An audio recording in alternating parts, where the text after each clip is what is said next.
Oh, it is still Christian John Montoya, so nakapag-interview tayo ng maraming iba't ibang klase ng tao. So ngayon naman, interview natin yung napakatalino kong kaibigan. Please welcome Jojo Nuesca.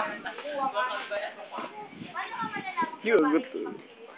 Oo, andyan pala kayo. Jojo, pa-interview naman, pre. Pa-interview naman. Tungkol saan ba yan? Kaya nga sabi ko. Tungkol sa sana, Theories of Human Origin.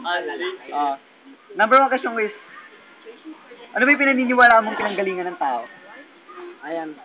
Base kasi sa natutunan ko, based sa Bible, Bible. yung nagmula ang tao kasi yan, una nilikha sila ng Diyos at hindi ako naniniwala dun sa evolution kasi sabi, di ba, nagmula tayo sa unggoy, marami na kasing mukhang kabayo ngayon.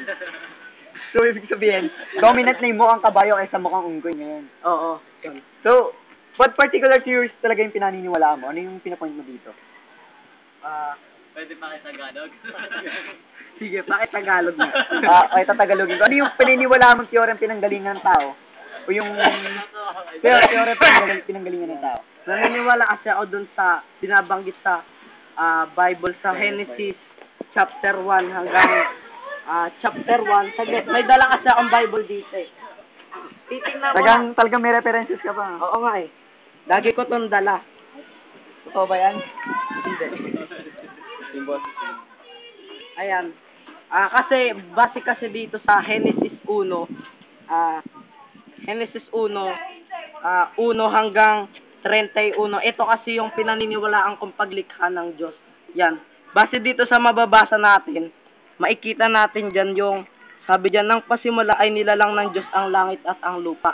So, ibig sabihin pala, ang unang nilalang ng Diyos ay yung langit at lupa.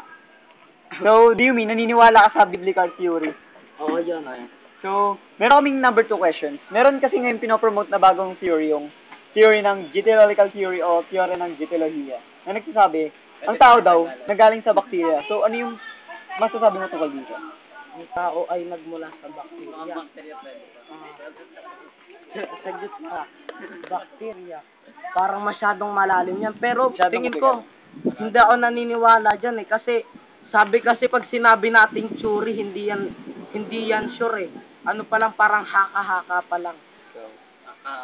Ang pansit ba? Ano yung point mo? Ba hindi ka naniniwala dito? Oo, hindi ako naniniwala. Talagang biblical ka. 100%. Okay, thank you. Ito po yung napakatalino ko kay Gerson. Palakpakan natin sa pakin.